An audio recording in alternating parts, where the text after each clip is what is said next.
दोस्तों बरसात के सीजन में पैसों की बरसात अगर करवानी है तो हमारी तरह खीरा खेती करिए। ये एक ऐसी फसल है जो एक ही सीजन में 2 बार हम ले सकते हैं और एक ही बार फील्ड या फिर बेड प्रिपेयर करके बैक टू बैक 2 बार ली जा सकती है और इसका मैनेजमेंट भी इतना ज्यादा कठिन और खर्चीला नहीं है।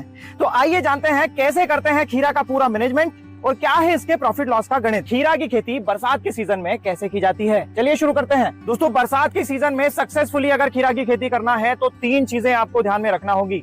एक तो रेज्ड बेड पर ही ये खेती करें, दूसरा मल्चिंग पेपर का इस्तेमाल जरूर करें और तीसरा यहाँ जिस प्रकार से हमने बंधाई कर रखी है तारबाज से, इस प्रकार से प्रॉपर्ली बंधाई करें ताकि अच्छी क्वालिटी और ज्यादा प्रोडक्शन निकल पाए। दोस्तों इस फसल की कुल अवधि की अगर बात करें तो मात्र 70 दिनों में फील्ड से बाहर हो जाती है ये क्रॉप और बुआई के सटीक समय की अगर बात करें तो बरसात के सीजन में जून जुलाई में इसकी बुआई की जा सकती है। अगर आप एक ही सीजन में 2 फसलें लेना चाहते हैं तो जून के शुरुआत में ही आपको बुआई कर देनी चाहिए। खीरा की बेस्ट वेराइटीज ये रही स्क्रीन पर। दोस्तों इस फसल के लिए खेत की तैयारी की अगर बात करें तो गहरी जुताई प्लव से करें या फिर सिंगल कल्टीवेटर भी करेंगे तो भी चल जाएगा। डबल रोटावेटर करें, मिट्टी को बारीक भुरभुरी और खेत को समतल करें और इस प्रकार से रेज्ड बेड बनाएं।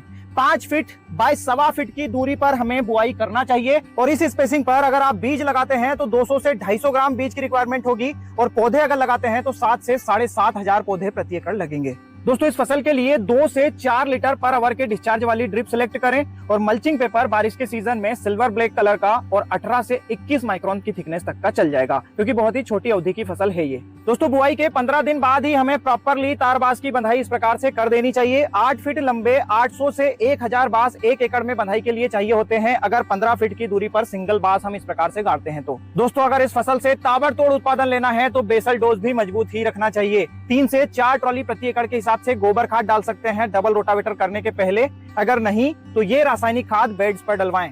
और इस फसल की पूरी अवधि के दौरान हमें ये फर्टिगेशन शेड्यूल फॉलो करना चाहिए और ध्यान रहे इसमें कैल्शियम आवश्यक रूप से दिया जाना चाहिए बोरॉन के साथ में। अगर कैल्शियम की डेफिशिएंसी रहती है तो इस प्रकार से ये देखिए फल सेट नहीं हो पाते हैं, पीले होकर और गिर जाते हैं। दोस्तों इस फसल की प्रमुख समस्याएं हैं हरी इल्ली, downy mildew, leaf miner, white flies और वायरस। इन सबसे बचने के लिए रेगुलर इंटरवल्स पर स्प्रे करते रहें।